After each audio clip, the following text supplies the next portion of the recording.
I'm Allie. Welcome to Little Hill Homestead. Today I'm going to show you guys a recipe for brownie mix. We make a bunch, store it in a container in our pantry. It says brownie mix. I keep the recipe on the side with the cooking instructions so that it's easy to grab and easy to make. My kids can make them or we can make them. I make a big batch of it at a time. I'll put the recipe below for the big batch and the smaller batch that you would bake with. So if you just want to make a single batch of it, you don't have to make quite, a big container. I just find for us, it makes like, I'm going to make a four times batch. So it'll make 4 brownie mix, 4 times brownies. That'll last us a while. But if we don't have it pre-made, we just won't make it. So this for us is the easiest way. So the first thing we're going to do is, like I was saying, we're doing a 4 times. Over here on the side, I have our buckets. We usually store them down below, but when I do things with this large of a quantity, I put them on some stools that we have over there, so they're just easy reach. So I need 8 cups. I know, 8 cups. It's like I'm making jelly or something of sugar. Like 1, 2, 3, 4, 6. So we buy it 25 pounds at a time, and we store it in a 5-gallon bucket with a gamma lid. And then we need 4 cups of flour, which I have over here as well. 1, 2. This is all-purpose unbleached flour. 3 and 4. I'm hoping this 4 times batch. Usually I do a 3 times batch. I'm hoping the 4 times batch fits in there. Should. If not, I'll just make a batch of brownies today, which I need to do anyways because we ran out of ice cream. I need 3 cups of cocoa powder, which is a lot. We buy it at Sam's Club or Costco. Azure has a good one, but every time I order it, it's out of stock and doesn't ship. So I just buy the big one from Costco. Eventually, I will get the one from Azure, hopefully. I try every month or every time I place an order. But alas, we're still using Hershey's, which is fine with me. All right, so 3 cups of that. If you want, I'm not worried about it. Hershey's can be a little clumpy sometimes. If you're worried about it, just give it a sift. It doesn't cause any issues for us. So, okay, we also need salt. I had a measuring spoon for a teaspoon. Oh, it's wet. I'm not even going to bother with it. Okay, so it's 2 teaspoons of salt. I'm going to put 4 half teaspoons. 3 and 4.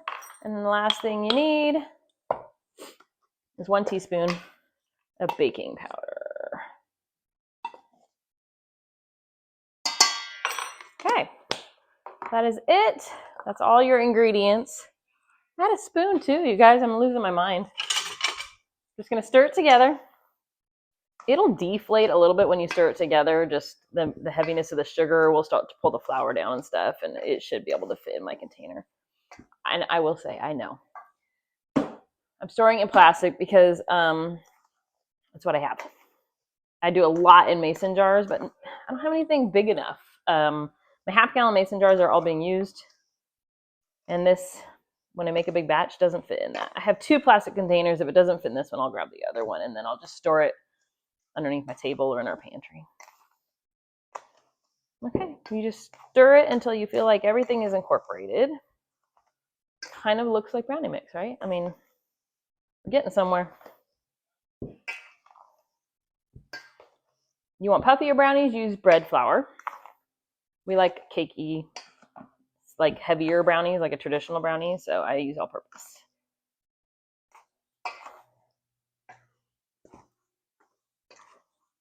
Okay. That's it. And I forgot my funnel. I have like a funnel for canning, and I usually set that on top of here and I dump it in here. So let me go grab that. Okay, I'm back. So I ran and grabbed it's just a canning funnel. I've had it forever, and it's just the one that we use. But I use it for all kinds of other stuff, like filling jars. So I'm just going to use a measuring cup and fill up our container. I can taste the cocoa powder in the air.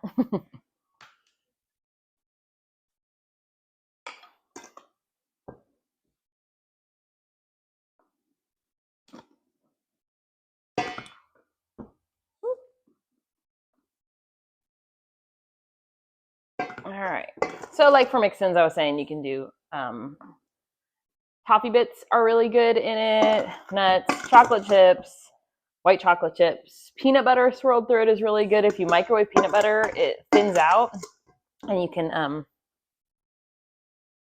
treat it more like a liquid. I'm going to show the bottom of the bowl to you guys for a second. All right. And we fit. So excited. Almost perfectly, actually. Then I just store the lid on that. And I'll show you guys what I do. So it's got a label on the side that just says brownie mix. And then for our household, I put the original recipe right here. The wet ingredients that you're going to add when you bake it. And then I have the directions down here. Temperature, if you do a pan, what's time. And then I've got mix-in options just so that if my kids are making it, they can decide what they want to add. And then down here, if you're doing a single batch, you use 3 cups of mix. And if you're doing a double batch, 6 cups of mix. So I wrote that on an index card actually and just taped it to the side with some shipping tape. And that way, when I pull it out, it's super easy for me to make our brownies. So I'm going to clean up the mess that I have made. And then I'm going to show you guys how we make brownies using said brownie mix. Be right back. Okay, now that we have our mix, I'm going to show you guys how we make a batch of brownies with it. So I'm going to take an 8x8 glass pan. I'm going to spray it with just a little bit. I use avocado oil. That's something my doctor recommended, so I did it, whatevs. Then I have 3 cups of our mix. I just put it into a big bowl. To that, we are going to add 1 stick of melted butter. So I just went ahead and melted that. 2 eggs.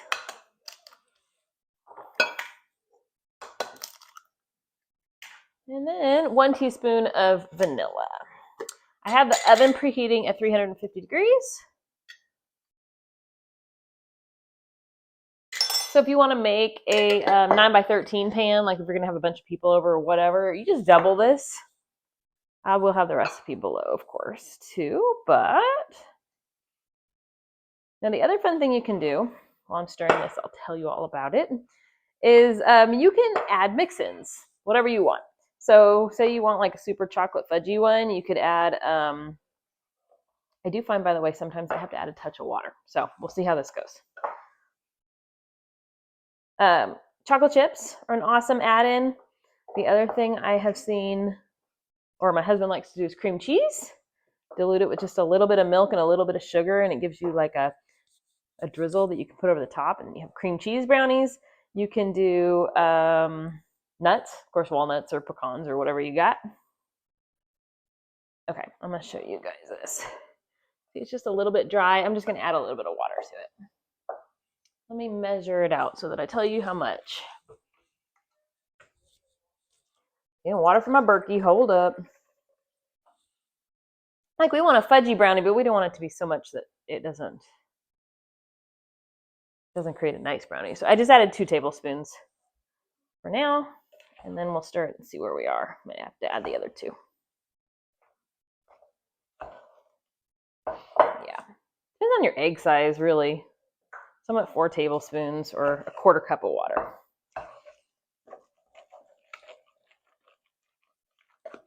There we go. So I wait to add the water until I know if my eggs made a good brownie or if it is like dry like it was. Also, I'll admit, I microwaved my butter and I walked away for a second, and so it kind of exploded all over the microwave. It's clean now, it's fine, but we lost some of our moistness because of that. So 8x8, we're just going to scoop this right in there. Oh, let me show you the final consistency. It's more like a brownie. It's a thick brownie.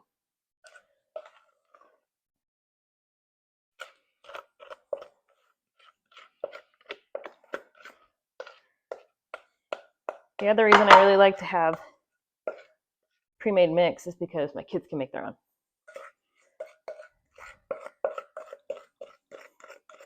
I do need to show you guys my cake mix too, because I'm making some banging noises. I need to show you guys my cake mix that we do. We do just a vanilla cake mix, and we use it for dump cakes and stuff. So I do need to show you that at some point. But we're budgeting our weekly groceries right now for the pantry challenge, and we're using what we have, and we allowed ourselves to buy ice cream, but we ate the whole container already, and it's only Wednesday, so we needed brownies for dessert tonight. I don't eat dessert every night. We do make this sorbet stuff out of frozen berries. I'll have to show you that too, because if you're doing like keto or if you're doing low calorie, it's like delicious stuff. Okay, oh, I totally blocked you. So I'm just spreading that into our pan. I'm gonna leave it just straight up tonight, but chocolate chips or something like that. If you add any mix-ins, you might want to add just a little more water, but like I said, just do a tablespoon at a time till you feel like it's a good consistency. But I did 4 tablespoons, and I feel like that's a good amount. There's our brownie mix. All right, I'm gonna put that in the oven. I'll bring you guys back once it is finished so I can show you the final product. Oh, I should say, that would be helpful. I'm covered in chocolate. It goes into a 350-degree oven. For the 8x8 pan, you're gonna do 20 to 25 minutes. Keep an eye on it, put a toothpick in it. When it's done, you're good to go. If you double it and do a big pan, it's 25 to 35 minutes. I start watching it. You know, you want crispy edges, but you don't want them too gooey in the middle. I don't mind that, but you want to cook through. So that's kind of how we do it. But all right, I'm gonna go clean up, and then I'll bring you back as soon as it's done cooking. Okay, we're back. Our brownies are done. I ended up having to do actually 30 minutes for this batch. So, but I think I put them in before the oven was fully warm, so that could be part of my fault. Partly my fault. It is my fault. I was being impatient. So I'm just gonna, I let it cool maybe 5 minutes. So it's probably gonna be a little gooey still, but I figure I'll take a piece out, show you guys, and then whatever kid walks by next will probably take the rest of the pan. So it has that lovely cracky top that, let me show you. Ah, it's really hot on the bottom. Don't touch the bottom. You see the crackly top that it gets? Yeah, like a traditional brownie that you're used to, box brownie.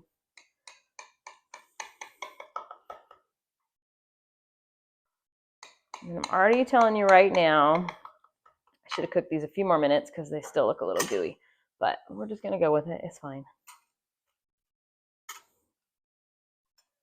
So I'll write the information below, but like I said, if my oven was warmer, we would have been in better shape. Ooh, come off the thing. Also, as they cool, they're gonna thicken up a little bit. Maybe a fork. Make it a fork, y'all.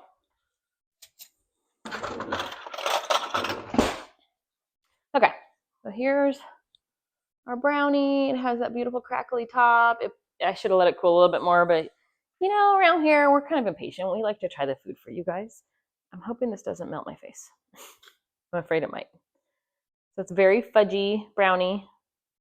And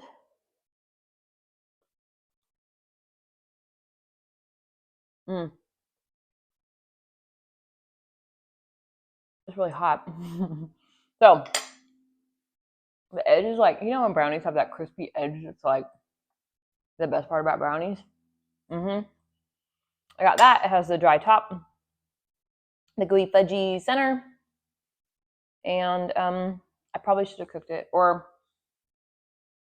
yeah, a couple more minutes, or wait till my oven is warm. Welcome to real life around here. That is why it is.